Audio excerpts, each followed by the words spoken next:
Hello, and Jai Bhagwan, as we say in the loculus lineage, which means victory to the spirit. I answer to lots of names. Typically, it's Heather Indu Arena, of which some of you are going to recognize me as Heather, and some of you are going to recognize me as Indu, depending on where we met. Some of you know me as Kawabunga as well. So it is my delight to introduce to you Awakening Your Inner Healer, a journey through the yogic koshas. We're going to join together in the sound of Om.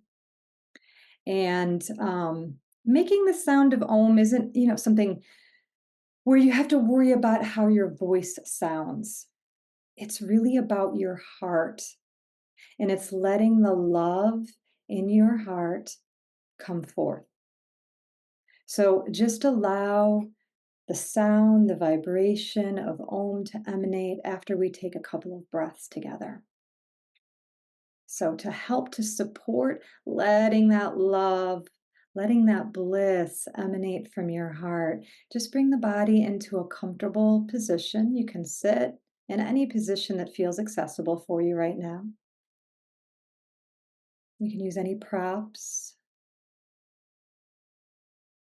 And I invite you to close your eyes.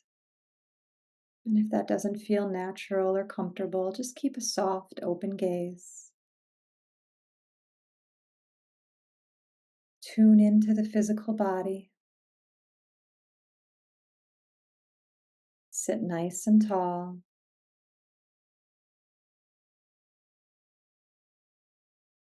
And beginning taking complete breaths in and out.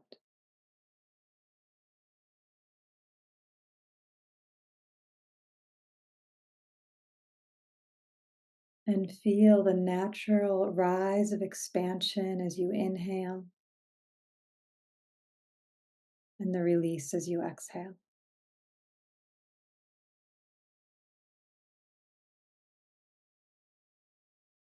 We'll take 3 breaths together and then join together in the sound of Om.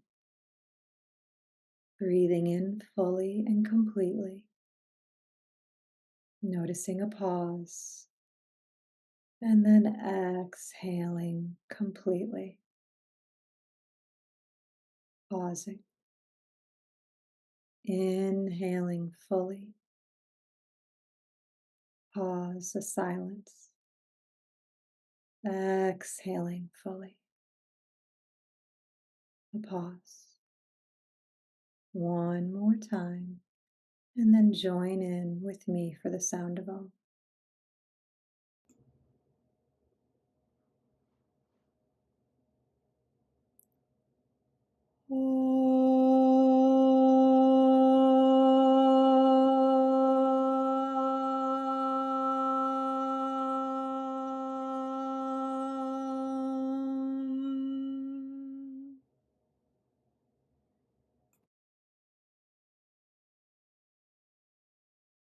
Shanti, peace, peace, peace.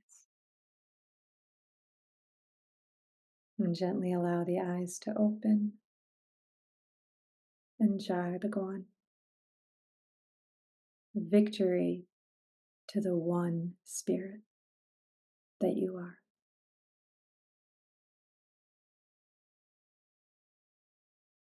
So we're going to dive right in and we're going to use a PowerPoint presentation because this course was inspired by me teaching it in the meditation emotion program. And I wanted to take it into a more extended exploration of the koshas. And I typically will hand draw out everything on the whiteboard. And one of my talents is definitely not an artist. So I put everything in a PowerPoint just to make it easier for you all, so we can all follow along together. Now, you will notice that there is some closed captioning at the bottom of the screen. And I did that very deliberately because I wanted to make it so that if my voice becomes not very audible or because you can't see my mouth, that you can read what's at the bottom. However, just know that this is, AI and it's still in progress. And when I say a word like kosha, it might not spell out the word kosha. It might look like something very different. Sometimes it does, sometimes it doesn't. So just understand, we're doing the best we can with this, but this is for your benefit so that if you can't understand something I'm saying, you can still read it at the bottom. So this is Awaken Your Inner Healer, a journey through the koshas. And again, my name is Heather Indu Arena, and I also answer to Hey You or Cowabunga. And I'm super excited to introduce you to the koshas. It's really an exploration of discovering yourself with a capital S and letting that self shine through brightly in all expressions of your life. So, to overview the course, there's 6 classes incorporated to this course. And the first one is happening right now, and that is our introductions and our overview of the koshas. So today we're going to go over all of the 5 koshas, just so you have an overview ahead of time. And then in the preceding classes, we'll talk about each individual kosha. So in class 2, we'll talk about the physical body. In class 3, the energy body. Class 4, the mental body. Class 5, the wisdom body. And class 6, the bliss body, which sounds great, doesn't it? So each class, we're also going to have different sections of the class. So we'll start out by exploring each kosha. Or for today, we're going to explore all of the koshas together. Then after we explore and we talk about the different koshas, we're going to have a technique that's associated with that specific kosha. So you'll have a little bit of discussion and knowledge, and then you'll have an experience to back up what you're learning. Because what I say and what teachers before me have said is, don't believe anything that you hear me say or any of the scriptures say or anyone else says without verifying it for yourself. That's a very scientific approach to yoga, and yoga is a science. So we'll have some words, an exploration using words, and then we'll have an exploration via a technique. And then after that, I'm going to invite you to engage in some home play.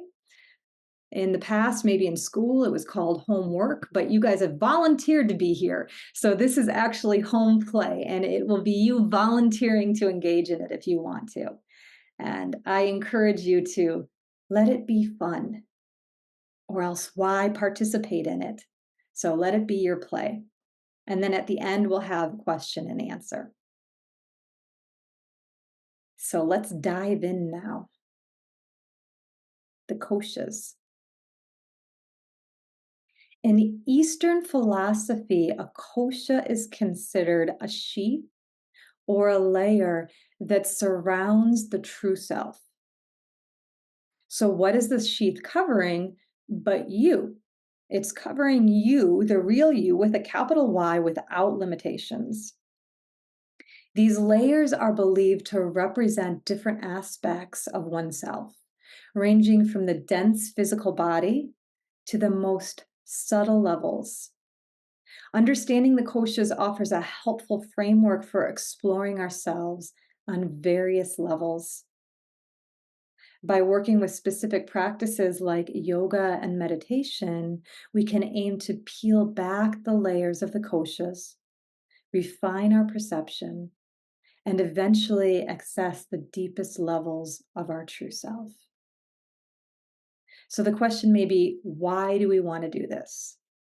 And my answer is always very simple: to experience inner peace. The experience of inner peace is the result of all healing. And that inner peace does not depend on the body or the mind showing up in a specific way, as we'll discuss. Now, and I invite you to look at this light at the very center of the page. It's barely noticeable. And that's because there's all these layers over it. But that light that the different sheaths appear to cover is you. And notice how it extends outwards through all the layers. It's very subtle, but you can still see it. You wouldn't actually be able to see all of these layers without this light illuminating it. Each kosha is believed to be nestled within the one before it, forming an intricate, interconnected system. And there's two ways you can approach exploring the koshas. You can explore them from the inside out or the outside in. So the inside out would be starting from a perspective of being whole and complete.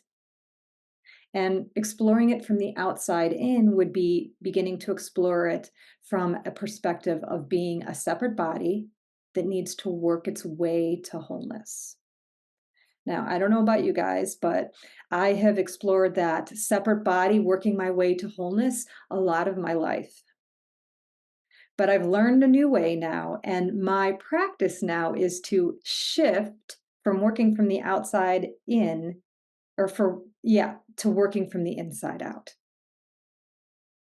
And that's what I'm going to encourage you to do. We're going to, because we're exploring this in time, we're going to explore it a bit from the outside in, but my encouragement is to keep going back in, and back in, and then let the words, let the knowledge come from your in out as an expression in your life. So that wholeness, that light within the center that's illuminating everything has been called by many names. And you can choose any name that resonates with you. There's no right or wrong. You've heard spirit, you've heard perhaps consciousness, God, goddess, divinity, awareness, light, love. Again, fill in the blank with whatever word resonates. This light of spirit, which is what I'm going to call it, it wants to be experienced. And when I say the word wants, I don't mean it in the way that we typically interpret the word wants. It simply is. It's like this, that longing that you feel to return home to yourself is Spirit's call to you to return to it, while it simultaneously is constantly always reaching out to you and actually is you. And that is the amazing gift.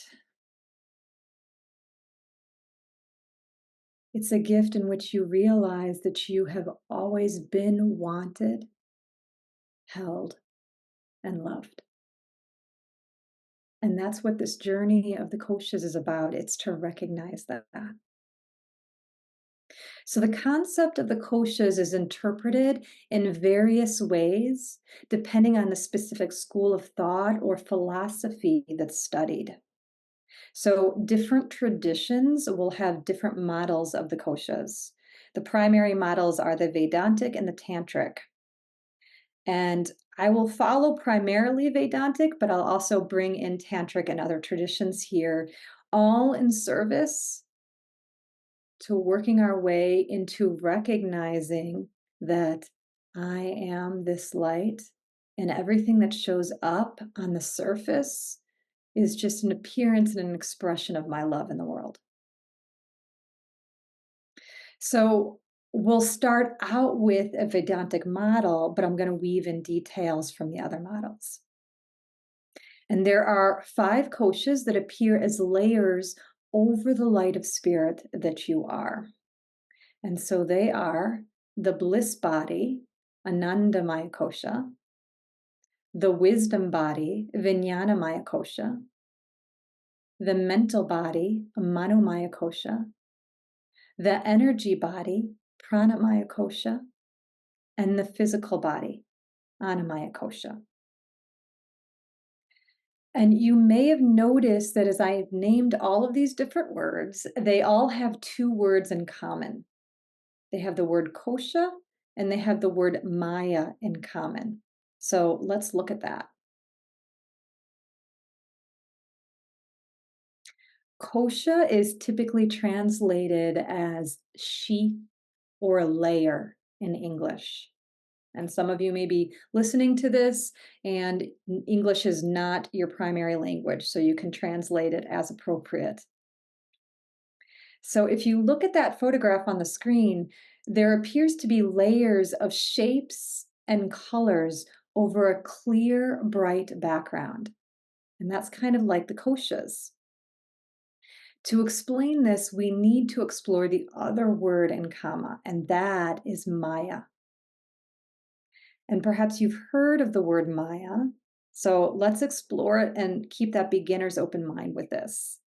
So Maya is also known as Maya Shakti and is the source of all manifestation in the form of energy. She has the ability to veil. You'll often hear her called illusion, but she also has the ability to reveal.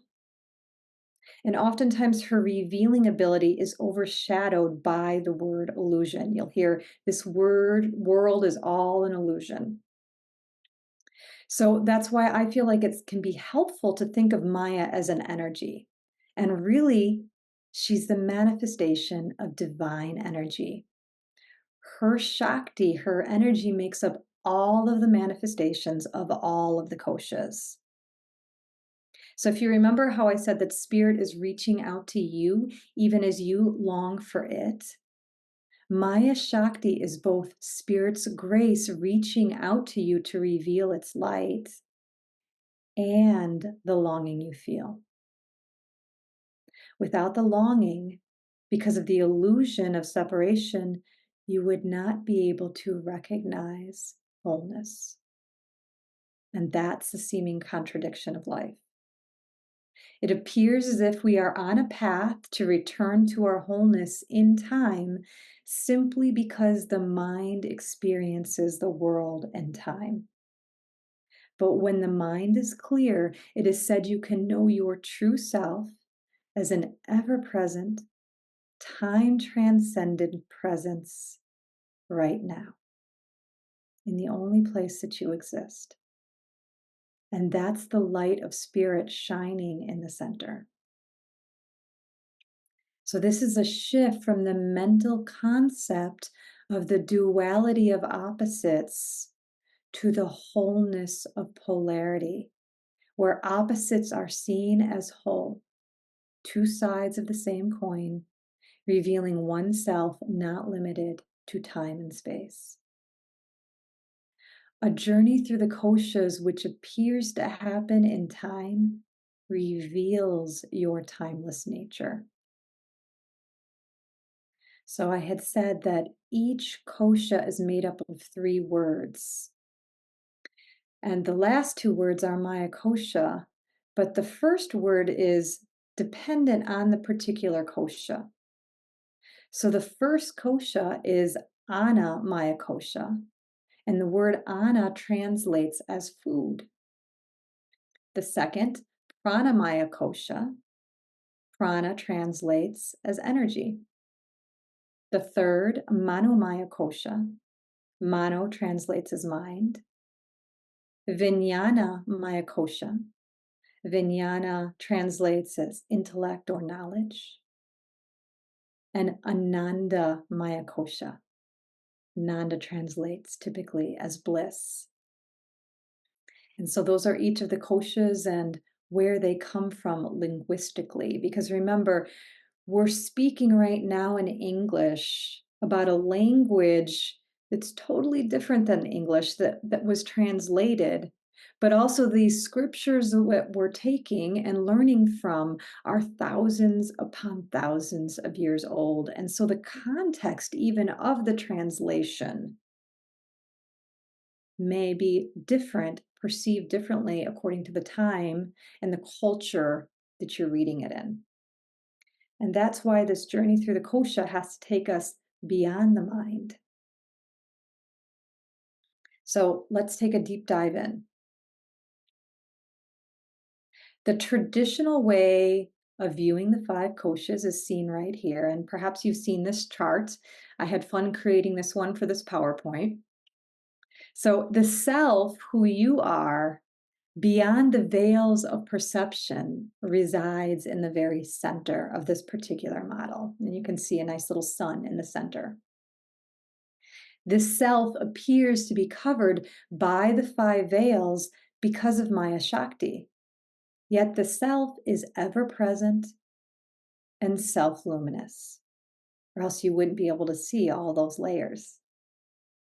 Consider it this way: you wouldn't be able to see the different layers of the koshas if there wasn't a light shining through them all. In reality, Maya Shakti, which makes up the five koshas, is a manifestation of the unmanifest light of spirit. And that light only appears to be limited by boundaries around it because the limitations of understanding it through the medium of the mind. So our time together is going to be a progressive journey. We're going to be appearing to meet at a specific time in order to transcend the perception of the limitation of time to experience the light that we are. So before we take a deeper dive into each of those individual koshas, we're going to explore the three levels the koshas are found in. The five koshas are considered to be grouped into three levels of existence: the gross, the subtle, and the causal. The causal body, right here, associated with Anandamaya Kosh, is actually the first sense of separation from the self and the cause of all the preceding bodies or koshas. It holds all the subtle impressions or samskaras and karma of an individual soul, according to some of the different philosophies. And as I said, it includes Anandamaya Kosha. So the causal body is actually beyond the mind and time. Thus, it's considered to be like a void, just like in deep sleep, which we can all relate to. After you've been in a deep, dreamless sleep, when you wake up, there's a sense of peace and bliss because you are completely undisturbed by the mind's analyzing, interpretations, and judgments. That's why deep sleep is so peaceful. And you don't actually have memory of being there because there's no mind. Yet you have an impression of that peace from the causal body. And you can actually sense that peace once you're in the waking state because you are not limited to the three bodies or five koshas. You're actually the light illuminating them. So then we move into the subtle body, which is made up of the mind and the life energies. So you can see the wisdom and the mental and the energy body here. You'll hear it referred to as the astral body in the West, and the subtle body is associated with the dream state and is colored by the memories gathered from the waking state. It's where all feelings, ideas, thoughts, and a sense of individuality come from. The mental body is more subtle than the physical body, and it uses the energy body, pranamaya kosha, to affect the physical body. And this is why yoga has been saying, and what science is now verifying, is that we hold our memories and thoughts in the physical body. The physiological body or the psychological body of the mind manages biological activities through the medium of prana. So let me say that again. The psychological body of the mind manages biological activities through the medium of prana. So basically, your body reflects how you think. So mind the mind, or you will mind you and all of experience. Finally, the gross body is the physiological body. It's called gross not because it's ucky, but because it appears very solid and is associated with Annamaya kosha. This body is experienced during the waking state, and it's made up of the elements earth, water, fire, air, and ether, which is also known as space. The physical body is constantly changing, and it is born and then it eventually dies. When there's attachment to the body, it leads to a sense of ego, what the scriptures called ahamkara, which reinforces that belief in separation. It's actually said that there would be no need for the physical body if the individual had no karma. Thus, its purpose and its gift is to release the bonds of karma. It is actually a great instrument of interaction in the material world, and the only problem arises when you become attached to it. However, you can use it as a medium to recognize yourself, which is what the yogis have been saying. So, to review what we've just talked about, the three bodies, the gross, the subtle, and the causal, contain the five koshas. And so now what we're going to do is we're going to overview the five koshas and then dive deep into each layer for each of the following classes that we have together. So back to the koshas, but we have to start at the beginning. And this is the beginning. Imagine, if you will, the seeming blank page is spirit, the light of pure awareness. It appears that it has borders around it, but in reality, it has no borders, no limitations, no separation from anything. This light is whole and complete. It needs nothing, and in reality, there is nothing outside of itself. It is said that this is your true nature. Imagine that the white box of light on your screen doesn't need electricity to shine bright for you to see it. It is its own electricity. And truth, the only reason you can use your eyes to see it is because of its illumination. The koshas give us the answer to why it appears as if there are many objects in a physical world. So I'm about to use the physical world. I'm about to use images and words to describe something that is in fact indescribable. And actually, I have to use its very light to try to describe it.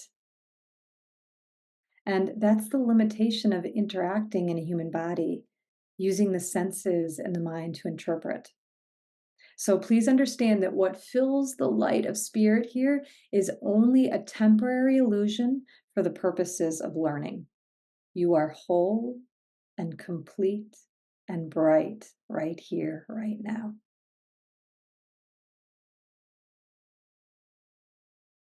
So this spirit or light of awareness is the real you without the belief or feeling of separation, which in the scriptures is called ignorance.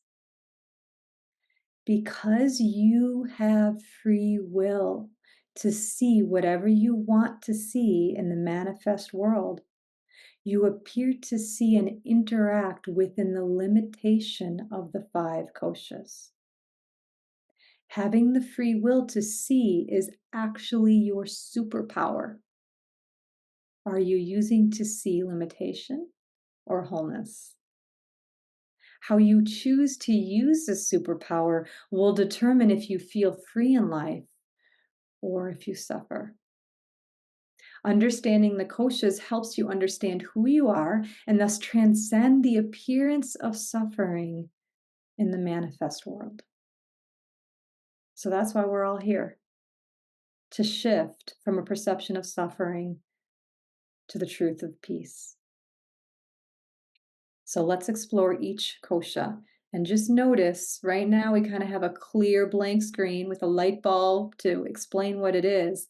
But as we start layering the koshas on, that light bulb and that clear screen appears to be dimmer, but it's not really dimmer.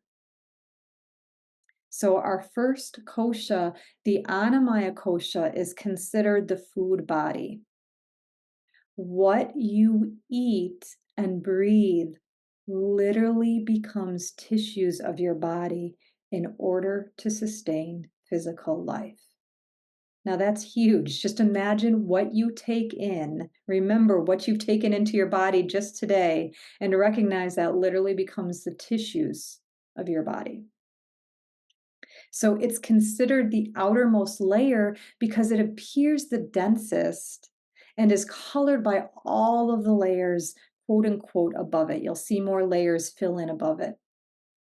So what that means is that all the other koshas that are quote unquote above it affect the physical body, but the body does not affect the other koshas.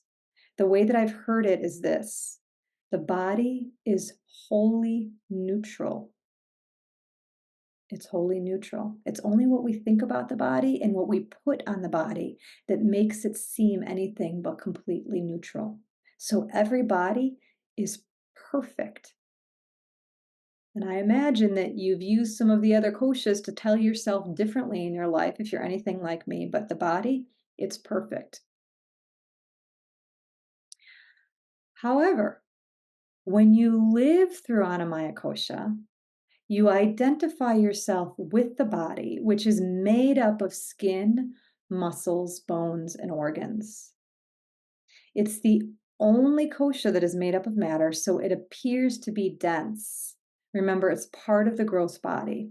So that appearance of density means I can clap my hands and give myself or someone else a high five. So various scriptures will give different tools to purify each kosha, and we're going to be reviewing those techniques as we feature each kosha in the following classes.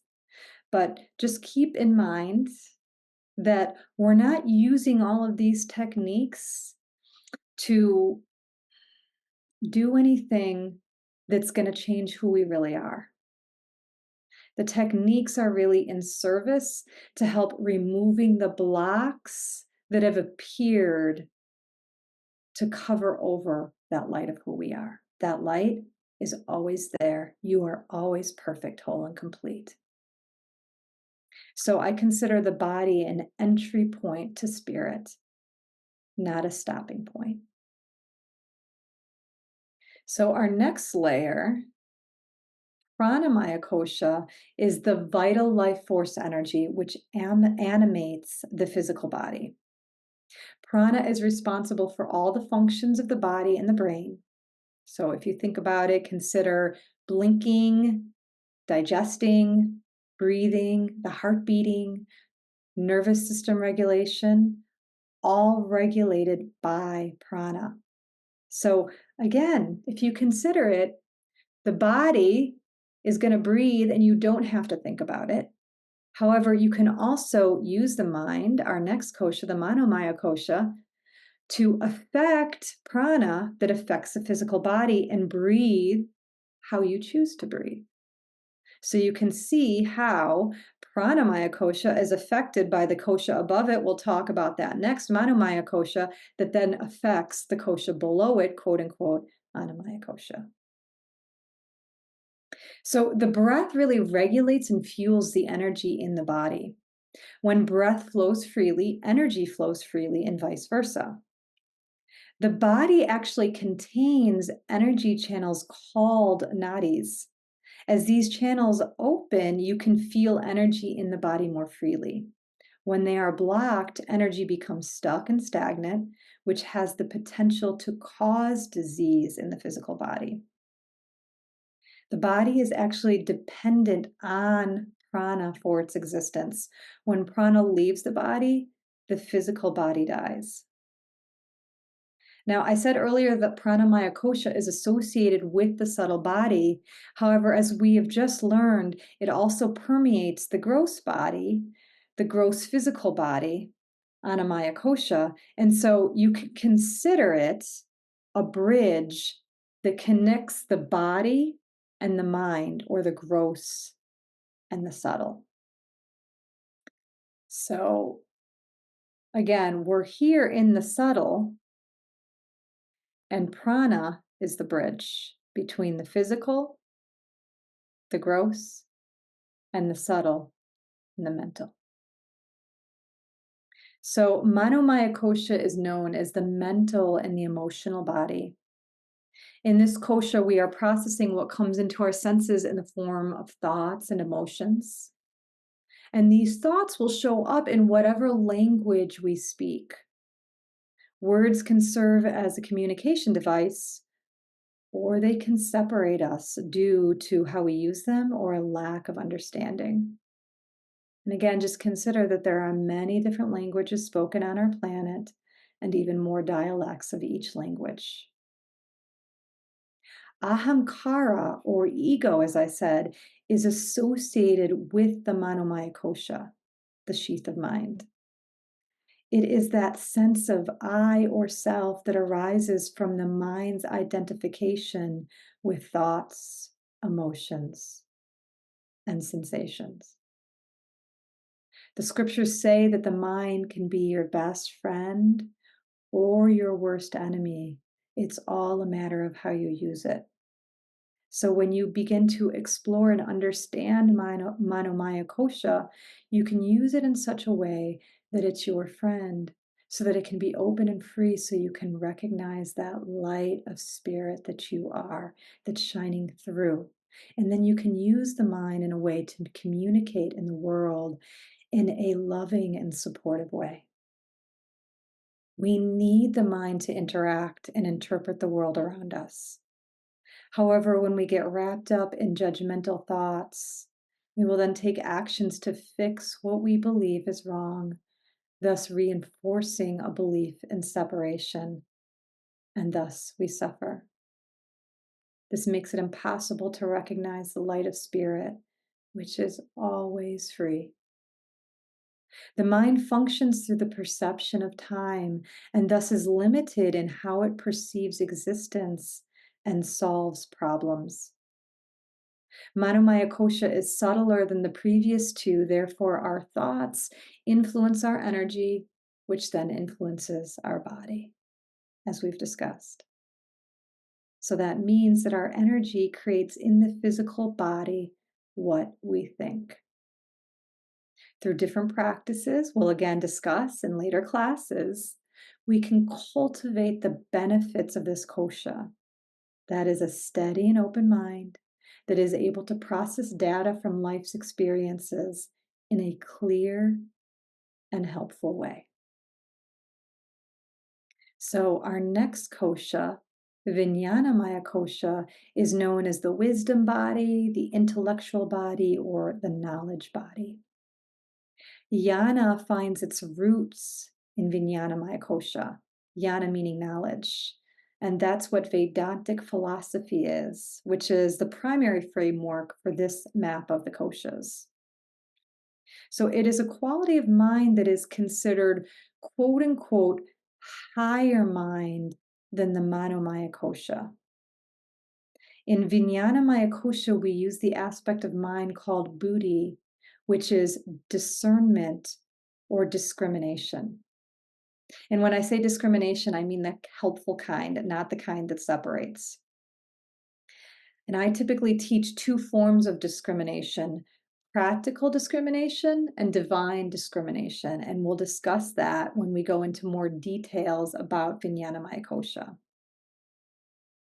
So when this kosha is open, we recognize we are not our thoughts, emotions, perceptions, identity, or body.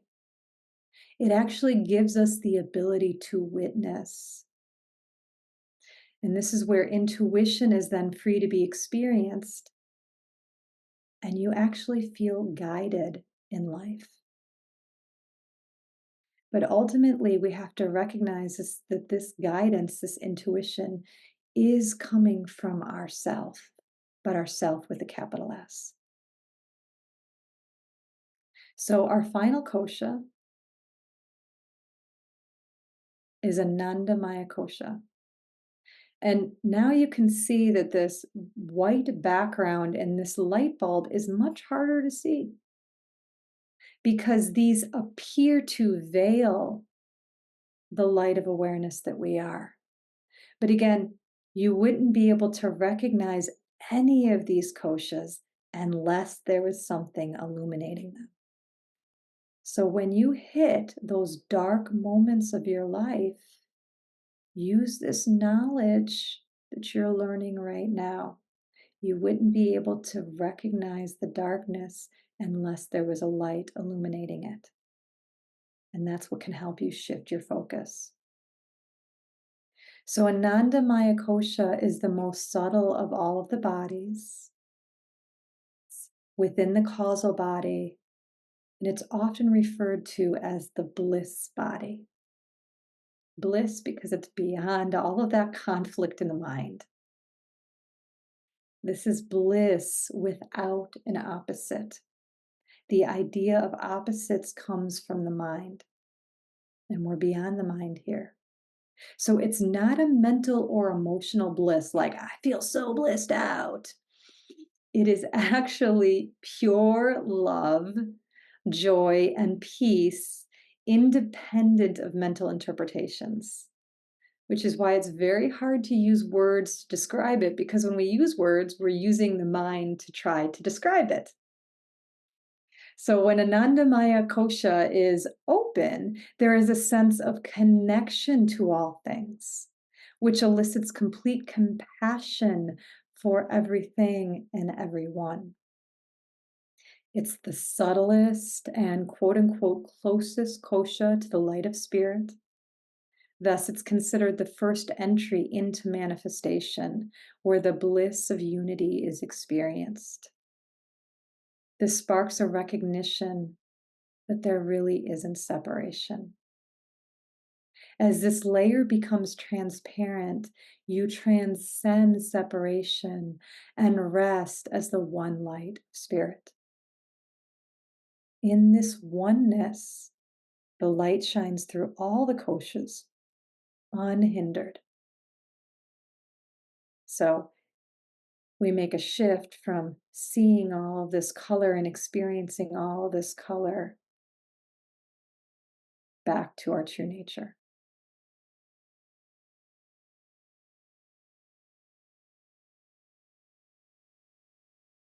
So I've titled this series, Awaken Your Inner Healer.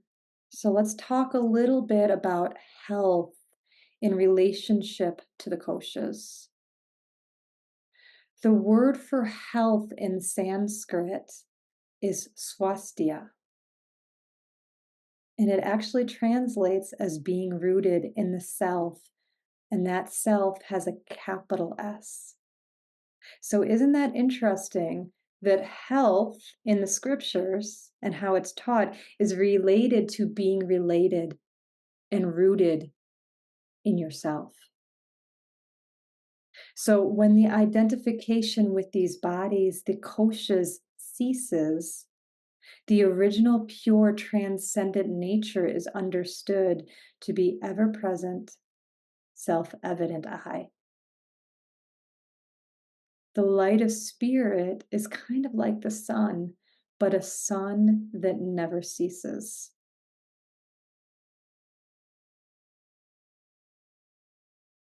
If you try to contain that sun, which in truth is impossible, yet we allow the mind to keep trying, that's your free will. It appears to be limited by the boundaries around it. From a human perspective, time and space. When you release the mental constructs of time and space, the mind is open and merges with the limitless light of the sun. You then no longer see yourself as limited or separate. You live from that steady, calm center where you are established as yourself, rooted in the self, while simultaneously interacting in the world around you. The body and the mind will play in the material of the world, using your light to be seen, but you are no longer deceived by that play. You know who you are. And that's the ultimate purpose of exploring the koshas, because they guide us back to that self, so that you recognize yourself as this self-luminless, limitless light of spirit, and that you can play in the manifest world, recognizing Maya Shakti is that play, but not be limited by it or suffer because of it. That's the gift that the exploration of the koshas offers you. I want to give us an opportunity to integrate all of these words that I said and all of these images that you've seen, integrate them in your own experience. Because as I said, it's important that you not just take what you see and what you hear and what you read at face value, or else it's not going to have that much meaning to you. It's just going to be something that you can repeat intellectually, but it's not going to shift how you view yourself in the world. But it's through your experience and having a direct realization of everything that I've said, that's what's going to shift your ability to interact in this world from the light of spirit that you are. So I'm going to guide you through a meditation that takes you through the 5 different koshas. We're going to stop the recording from the lecture, and then we're going to start it again when I start the meditation, so that you have the meditation as its own separate recording, and you can listen to it on your own whenever you want to.